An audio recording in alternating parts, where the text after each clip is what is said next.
কতগুলো identity card আছে আমরা হয়তো সে সম্পর্কে ওয়াকিবহাল নয়, কিন্তু আমাদের নিজস্ব পরিচয় বা নিজেদের অস্তিত্ব সাধারণ যে এনভায়রনমেন্ট বা সাধারণ পরিবেশের মধ্যে দেওয়ার জন্য এই কার্ডগুলোর ভূমিকা অত্যন্ত গুরুত্বপূর্ণ। এক একটি কার্ডের ফাংশন এক এক রকম। এই মুহূর্তে ভারতবর্ষে কিন্তু কোনো কমন আইডেন্টিটি কার্ড বা ন্যাশনাল আইডি কার্ড কিন্তু বলে কিছু নেই। তাহলে আমরা এই মুহূর্তে কতগুলো কার্ডের মোটামুটি কমনলি আমাদের কাছে ইউজড হচ্ছে।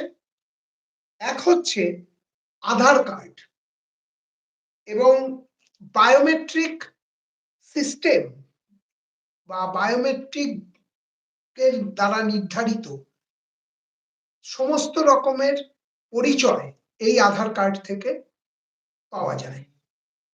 নমস্কার, আমি সোমনাথ, বিজনেস বাতে সোমনাথের সাথে এই লাইভ অনুষ্ঠানে আপনাদের সকলকে স্বাগত জানাই। আধার কার্ডের পর আমরা সবথেকে ব্যাপকভাবে আমাদের মধ্যে যে কার্ডের ব্যবহার প্রচলিত হয়ে উঠেছে সেটা হলো প্যান কার্ড।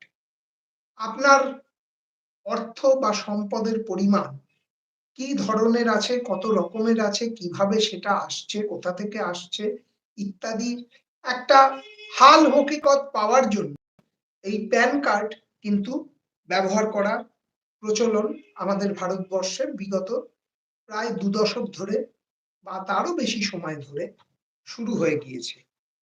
একইভাবে ভোটার আইডেন্টিটি কার্ড, অর্থাৎ আপনি ভোট দিতে গেলে সেখানেও কিন্তু এক ধরনের আইডেন্টিটি কার্ডের ব্যবহার শুরু হয়েছে।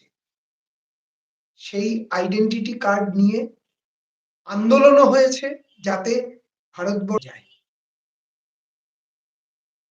বিজনেস বাতে সোমনাথের সাথে এরকম চিত্তাকর্ষক আলোচনা পেতে গেলে আমাদের চ্যানেলটিকে সাবস্ক্রাইব করে বেল আইকন টিপে আমাদের সঙ্গে থাকুন।